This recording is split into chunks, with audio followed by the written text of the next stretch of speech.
आज ही Doubtnut app download करें। Doubtnut पर होगा अब आपके सभी मैथ्स, केमिस्ट्री, फिजिक्स और बायोलॉजी डाउट्स का सफाया। बस अपने क्वेश्चन की फोटो खींचो, उसे क्रॉप करो और तुरंत वीडियो सोल्यूशन पाओ। Download now. दिए गए चित्र परिपथ आरेख में मान लीजिए प्रतिरोध को R1, R2 और R3 के मान क्रमशः 5, 10 और 30 ओम है तथा इन्हें 12 वोल्ट की बैटरी से संयोजित किया गया है। देखिए बच्चों, यहाँ पर आपको ये विद्युत परिपथ दिया गया है, ठीक है। तो यहाँ पर क्या दिया गया है, देखिए 3 प्रतिरोध दिया हुआ है, ठीक है। ये R1, R2 और R3 यहाँ पर दिया हुआ है, ठीक है। ये हमारा R1 है, ये R2 है और R3, ये 3 मान इसके दिए हुए हैं यहाँ पर, ठीक है। और यहाँ पर ये 12 वोल्ट का बैटरी है, ठीक है। तो यहाँ पर देखिए हमको क्या क्या ज्ञात करना है। मैं यहाँ पर इसको देखिए, हमको क्या क्या ज्ञात करना है। यहाँ पर ABCD है ना, 3 क्वेश्चन के फॉर्म में दिया हुआ है। देखिए पहला यहाँ बोल रहा है प्रत्येक प्रतिरोधक से प्रवाहित विद्युत धारा का मान ज्ञात करना है। बी में बोला है परिपथ में प्रवाहित कुल विद्युत धारा, और सी परिपथ का कुल प्रतिरोध। और इसी में दूसरा दिया है, दूसरा क्वेश्चन यहाँ दिया हुआ है, कोई विद्युत बल्ब 220 वोल्ट के जनित्र से संयोजित है, यदि बल्ब से 0.50 एम्पीयर विद्युत धारा प्रवाहित होती है तो बल्ब की शक्ति क्या है। और तीसरा है विद्युत धारा के मात्रक लिखिए। तो यहाँ पर बेसिकली 3 क्वेश्चन पूछा गया बच्चा हम लोग को, ठीक है। तो पहले हम लोग देखते जाते हैं। यहाँ पर देखिए पहला क्या पूछा है, प्रत्येक प्रतिरोधक में प्रवाहित विद्युत धारा है, ठीक है। तो इसको हम लोग ओम के नियम से ज्ञात करेंगे, ठीक है।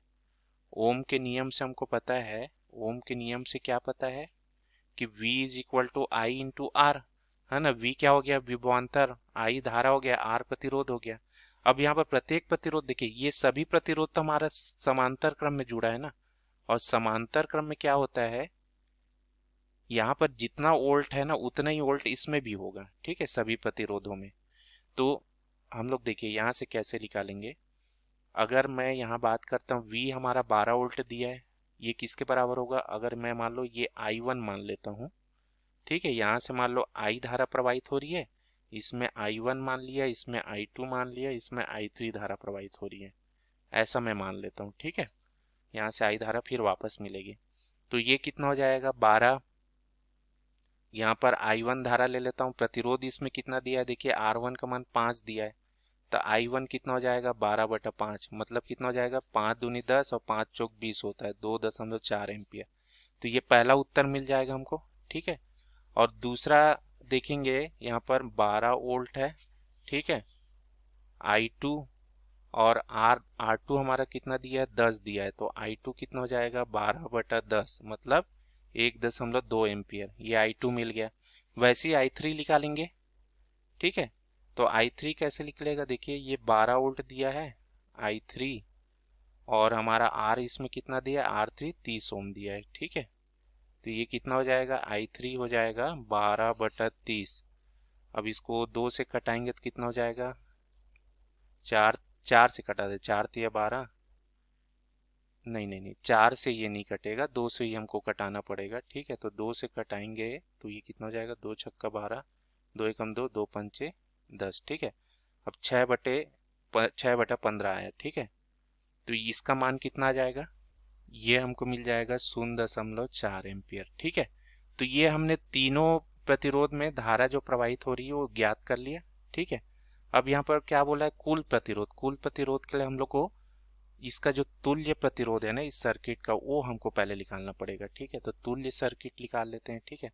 मतलब ये सी वाला को पहले मैं ज्ञात कर रहा हूँ ना। तुल्य प्रतिरोध क्या हो जाएगा, देखिए सभी समांतर क्रम में है ना, तो समांतर क्रम के लिए क्या हो जाएगा 1/R, ठीक है। R मान लो तुल्य प्रतिरोध है, और ये कितना प्रतिरोध दिया है 5, 10, 30, ठीक है।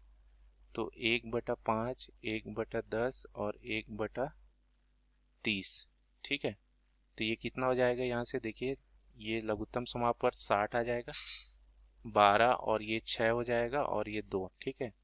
तो 18 और ये 2 20, 20/60, मतलब 20 तिया 60, 1/3, 1/R। तो हमारा तुल्य प्रतिरोध कितना हो जाएगा 3 ओम हो जाएगा, ठीक है। तो ये तो तुल्य प्रतिरोध यहाँ निकल गया। अब परिपथ में कुल धारा के लिए देखिए, यहाँ से मैं इसको हल करता हूँ, ठीक है। कुल धारा मतलब बी पार्ट को निकाल रहे हैं ना। V बराबर I इंटू आर।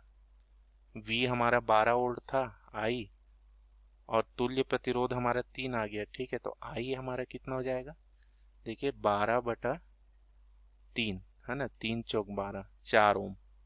तो आई हमारा आ गया यहाँ पर 4 ओम।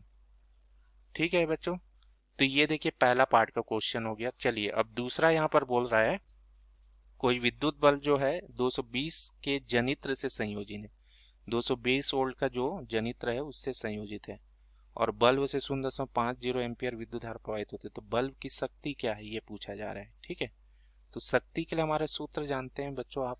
ठीक है, अगर मैं यहाँ पर यहाँ कर देता हूँ इसको हल। ठीक है, शक्ति के लिए क्या हो जाएगा, P बराबर V इंटू आई होता है।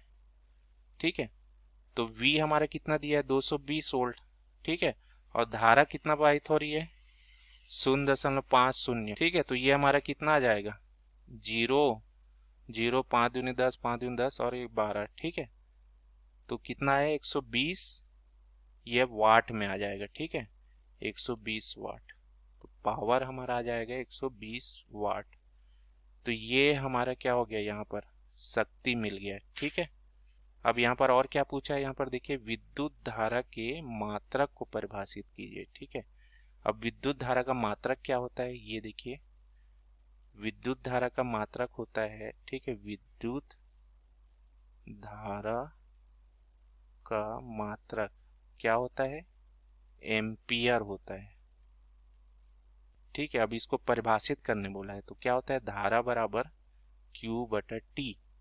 ठीक है, मतलब आवेश प्रवाह की दर, 1 सेकंड में जितना आवेश प्रवाह होगा वो हमारा क्या होता है धारा के बराबर होता है। तो देखिए इसको कैसे हम लोग डिफाइन करेंगे, यहाँ पर अगर मैं एक एक लिख देता हूँ तो कोई फर्क पड़ेगा क्या, नहीं होगा। तो इसको हम लोग देखिए मैं यहाँ लिखता हूँ, देखिए कैसे हम लोग डिफाइन कर सकते हैं।